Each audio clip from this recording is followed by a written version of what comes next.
Afternoon everyone. So I'm just on a plastering job myself today, just doing this ceiling. If you can see the lights swinging, it's because my apprentice and myself keep walking into them. But yeah, got a shark bag set up outside.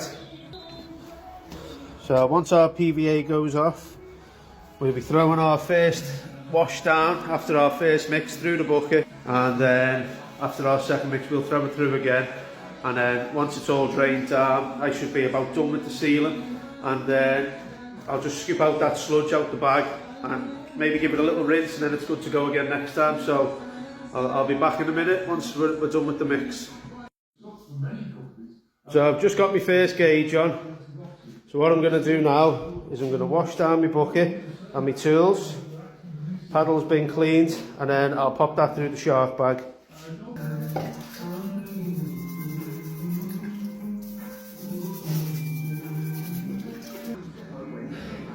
So that's everything washed down, so now I'll just pour it through the shark bag.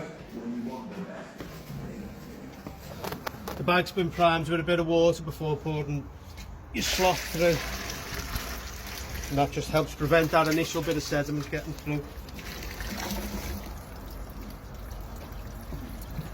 Just show them in the bag the water, and then in the bucket. Crystal clear, clean water.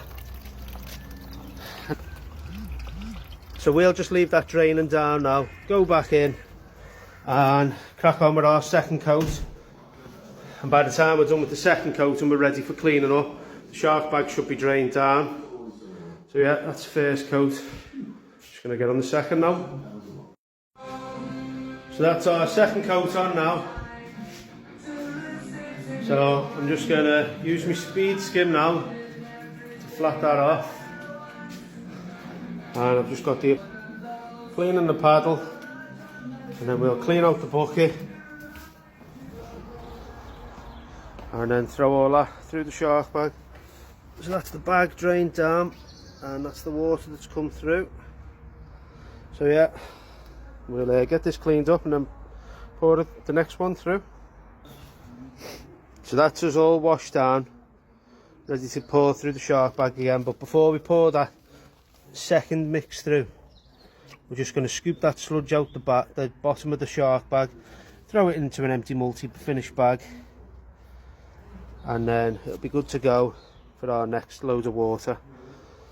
But before we pour it through as well, we'll get rid of that filtered water, which we can either keep to speed up a second mix, or we can just pour down the sink and know we won't cause any issues.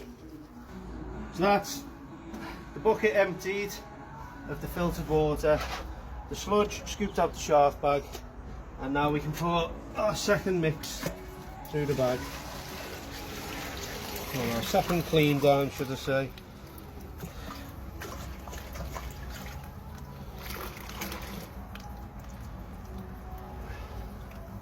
So now we can just leave that to do its thing, and we'll go and trowel off our second coat. So that's us finished for today, sealing. So what we'll do now is we will get our last dirty bucket of water and put it through the shark bag. And I've just wedged a bucket on the van with the bag on a stand, which the bracket that I'm developing for the rigid type buckets would be perfect for this. So I'll just pour our last dirty bucket in now, and then I'll just leave that to drain down overnight, and it'll probably be all done in the morning. Well, it will be all done in the morning, and then I'll just scrape the sludge out the bag, and the bag should be good to go again. I think this is the third job I've used this bag on now. So yeah, you can get a good bit of use out of them if you look after them. So after driving home, the shark bag has drained down into the bucket, which I've already emptied.